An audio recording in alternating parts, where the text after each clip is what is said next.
A majority of Democrats, they don't want Joe. They want another option. Kamala Harris, go right ahead. Joining us now with reaction, let's give a warm welcome to Louisiana Senator John Kennedy.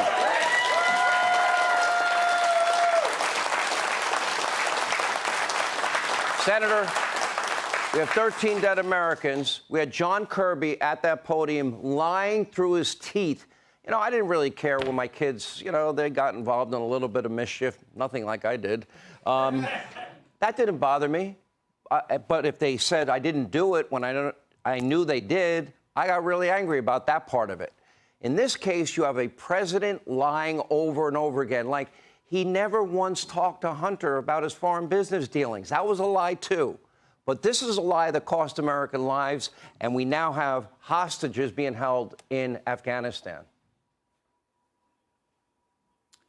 President Biden's report on Afghanistan, Sean, is a fable.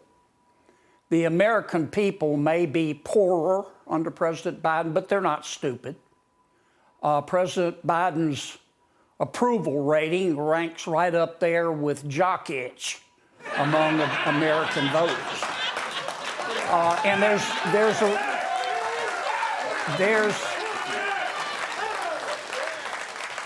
there's a reason for that. It's the president's, in part, his surrender to the Taliban in Afghanistan. Now, that's not the only thing that the Biden administration has screwed up. They're never just one or two cockroaches.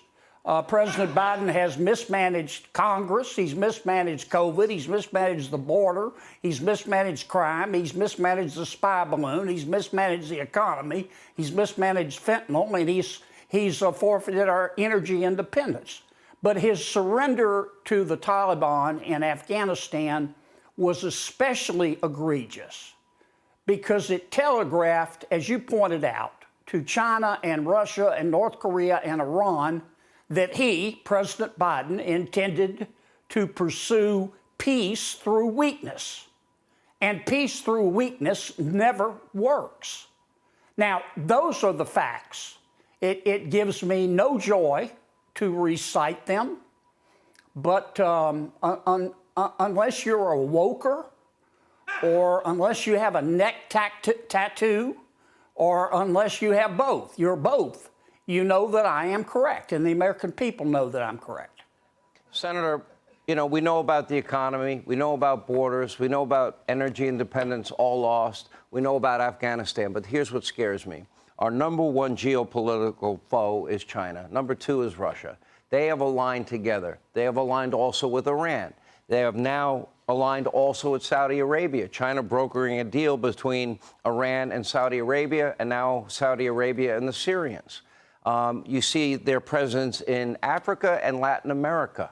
And what I see happening is because Joe Biden abdicated his role as the leader of the free world, our enemies that don't have great intentions for the world are now taking full advantage. And I think this is now developing a new axis of evil. Am I overstating the fact? No. Think back. Why did Putin invade Ukraine? Why has China been so aggressive? During the first year or so of President Biden's term, he not only surrendered to the Taliban, he removed sanctions on the Nord Stream 2 pipeline. He got rid of the China initiative. I mean, he showed every intention of trying to appease both China and Russia. And you mentioned what scares you. I'll tell you what also scares me. President Biden has another year and a half to discover new and innovative ways to suck. And it is a dangerous world out there. Senator Kennedy, I don't have a senator because I'm stuck in the city, in New York State.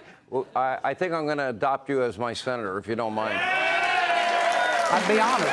We appreciate you being here. Thank you, Senator.